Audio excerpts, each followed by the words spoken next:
आज के सभी अखबारों में इंदौर की एक खबर छपी हुई है। इंदौर के मोहसिन खान और उसके भांजे दानिश ने मिलकर एक शूटिंग एकेडमी खोली। कोई कागज नहीं था, वो शूटिंग एकेडमी खोलने लायक नहीं थे, उनके पास क्वालिफिकेशन नहीं थी। इसके बावजूद उन्होंने पैसा दिया, फर्जी कागज बनवाया, शूटिंग एकेडमी खोल लिया। और शूटिंग एकेडमी में ज्यादातर वो लड़के और लड़कियों को शूटिंग की ट्रेनिंग देने लग गए।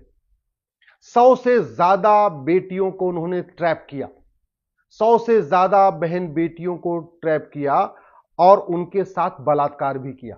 इसमें 100 की 100 बेटियां हिंदू हैं, एक भी गैर हिंदू नहीं है।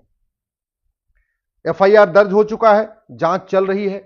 लेकिन सवाल यही है कि जैसे भारत का मोहसिन और दानिश ये काम करता है, लव जिहाद करता है, 100 से ज्यादा बहन बेटियों के साथ बलात्कार कर लेता है, वैसे चीन जापान सिंगापुर का दानिश क्यों नहीं करता? चीन जापान सिंगापुर का मोहसिन ये काम क्यों नहीं करता? आखिर जो समस्या भारत में है, जो इतने बड़े पैमाने पर लव जिहाद हो रहा है, इतना रूस में क्यों नहीं हो रहा है, सिंगापुर में क्यों नहीं हो रहा है, और बाकी तो छोड़ो, अरब, दुबई, कुवैत में क्यों नहीं हो रहा है?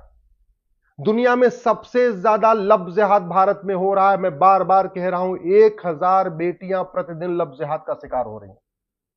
और जब ये बेटियां लव जिहाद का शिकार हो जाती हैं तो शर्म के मारे इसमें ज्यादातर तो एफआईआर भी दर्ज नहीं कराती, क्योंकि सबको ये रहता है कि अगर हमारी आइडेंटिटी पता चल गई, लोगों को पता चल जाएगा, तो उनकी शादी करना मुश्किल हो जाता है। और जानबूझ के हिंदू लड़कियों को इसलिए ट्रैप किया जाता है, उनके साथ बलात्कार किया जाता है, उनके साथ लव जिहाद किया जाता है, उनके साथ निकाह जिहाद किया जाता है कि अगर इनको पता भी चल जाएगा तो शर्म के मारे बताएंगी नहीं, और बता देंगी तो इनकी शादी नहीं होगी। हिंदुओं को कम करने का, हिंदुओं की संख्या घटे, उसके लिए सबसे बड़ा प्लान्ड वे में यह क्राइम किया जा रहा है, लव जिहाद। दुर्भाग्यवश आज तक हमने जो हमारे पास भारतीय न्याय संहिता है, इसमें लव जिहाद का एक चैप्टर जोड़ा ही नहीं।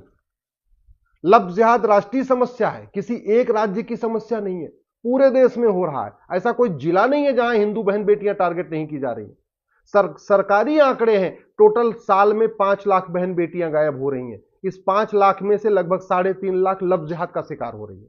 इसके बावजूद हमारे भारतीय न्याय संहिता में लव जिहाद के ऊपर एक चैप्टर नहीं है। लव जिहाद राष्ट्र की सुरक्षा के लिए खतरा है, और जो राष्ट्र की सुरक्षा के लिए खतरा होता है, उससे निपटने के लिए हमारे पास कानून है, नेशनल सिक्योरिटी एक्ट। लेकिन किसी भी लव जिहादी और उसके मददगार पे एनएसए नहीं लग रहा है, क्योंकि हमने एनएसए की ये जो कानून है, इसको हमने अमेंड किया ही नहीं, इसमें लव जिहाद शामिल किया ही नहीं। लव जिहाद एक अनलॉफुल एक्टिविटी है, हमारी एकता अखंडता के लिए खतरा है, राष्ट्र की सुरक्षा के साथ साथ राष्ट्र की एकता अखंडता के लिए खतरा है, डेमोग्राफी बदलने के लिए काम किया जा रहा है।